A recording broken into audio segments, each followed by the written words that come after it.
ध्रुव स्वामिनी का पात्र विधान। आलोच्य नाटक ध्रुव स्वामिनी में जयशंकर प्रसाद ने पात्र विधान करते समय बहुत ही सावधानी रखी है। उनके अन्य नाटकों की तुलना में इस नाटक में जयशंकर प्रसाद ने पात्रों को बहुत ही व्यावहारिक और जीवंत बनाने की पूरी चेष्टा की है और यह जीवंतता उनके कार्यकलापों और उनके संवादों के माध्यम से बहुत अच्छी तरह से उभर कर आई है। नाटक में नायक चंद्रगुप्त है और नायिका ध्रुव स्वामिनी है। दरअसल यह एक नायिका प्रधान नाटक है। रामगुप्त और शकराज यहाँ पर खलनायक के रूप में प्रस्तुत हुए हैं।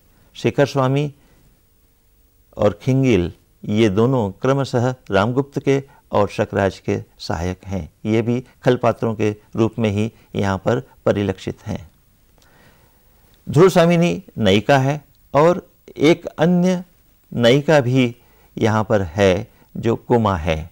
वह शकराज की प्रेमिका है और वह शकराज से उसका विवाह होने वाला था, किंतु जब उसे इस बात का पता लगता है कि शकराज ध्रुव स्वामिनी की ओर आकर्षित है और वह छल बल से उसे अधिकार करना चाहता है, तब उसका मन शकराज से हट जाता है। यहाँ पर वह कोमल बाला के रूप में प्रस्तुत हुई है। इसके अतिरिक्त एक अन्य पात्र जो बहुत महत्वपूर्ण है वे हैं शकों के आचार्य मिहिरदेव। वे भी यहाँ पर कुछ समय के लिए आते हैं और आने वाली घटनाओं के बारे में संकेत करते हैं, खास करके धूमकेतु के बारे में।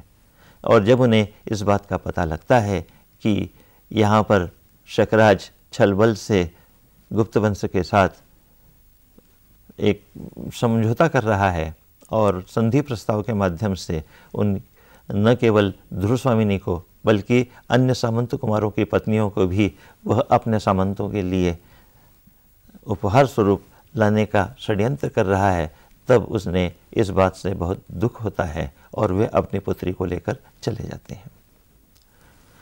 रामगुप्त प्रतिनायक है।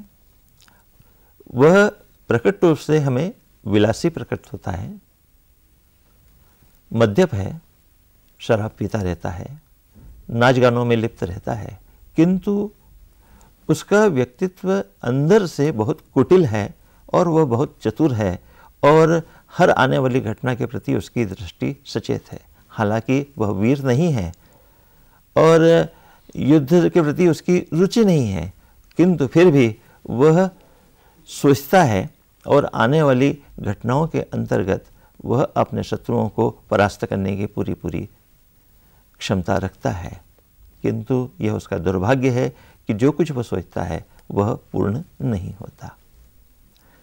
शकराज यहाँ पर एक अति महत्वाकांक्षी राजपुरुष के रूप में सामने आया है।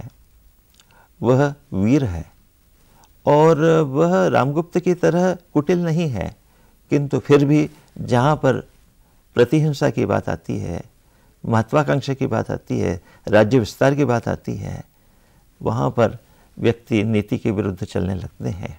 और ऐसी स्थिति में जो भी गलत मार्ग पर चलता है, इस नाटक के माध्यम से भी ये बात सामने आती है और हमारी संस्कृति भी यही बतलाती है कि उनका सबका पराभव होता है। नायक चंद्रगुप्त धीरोदात्त नायक है। हमारे शास्त्रों में नायक 4 प्रकार के माने गए हैं: धीरोदात्त, धीर प्रशांत, धीर ललित और धीरोद्धत। चंद्रगुप्त धीरोदात्त नायक है। वह वीर है, साहसी है, वह सब प्रकार के गुणों से संपन्न है, सुंदर है और उसके अंतर्मन में एक सामान्य व्यक्ति की तरह ध्रुव स्वामिनी जैसी रूपसी के प्रति प्रेम भाव भी है। एक तरह से देखा जाए तो गुप्त वंश का जो एक सही उत्तराधिकारी होना चाहिए वह चंद्रगुप्त है और इस कसौटी पर वह खरा उतरता है।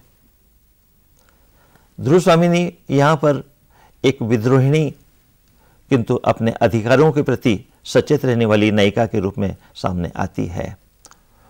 उसे इस बात का बहुत क्षोभ है कि रामगुप्त की पत्नी होते हुए भी रामगुप्त से पत्नी जब व्यवहार नहीं करता है और निरंतर वह अपमान और उपेक्षा की शिकार होती है।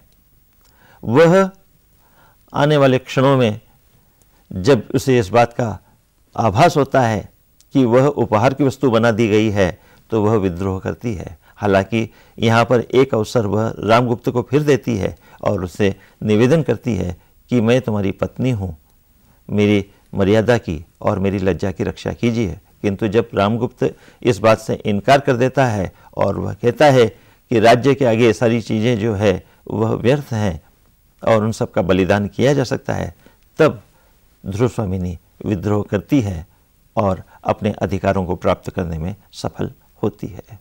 मंदाकिनी यहाँ पर एक सहयोगी पात्रा के रूप में सामने आती है और जो कुछ भी दायित्व उसे सौंपा गया है वो उसका बखूबी निर्वाह करती है। एक तरह से उसमें मंदाकिनी का जो स्वरूप आया है वह तत्कालीन समय में भारत में जो स्वतंत्रता का आंदोलन चल रहा था और उसमें जो नारियां सामने आ रही थी, तो मंदाकिनी उस रूप में भी हमारे सामने आती है। कुल मिलाकर देखा जाए तो रंगमंच की दृष्टि से पात्र विधान जो जयशंकर प्रसाद ने ध्रुवस्वामिनी में किया है वह बहुत ही सफल है।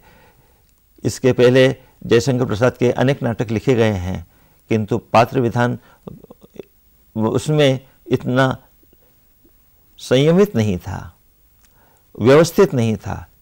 इसके कारण वे नाटक रंगमंच पर जब असफल हुए तो उसमें एक कारण उनके पात्रों की अधिकता का होना भी था। किंतु ध्रुवस्वामिनी में पात्रों की संख्या कम रखी गई है, इसलिए उनके चरित्र का विकास बहुत अच्छी तरह से हुआ है।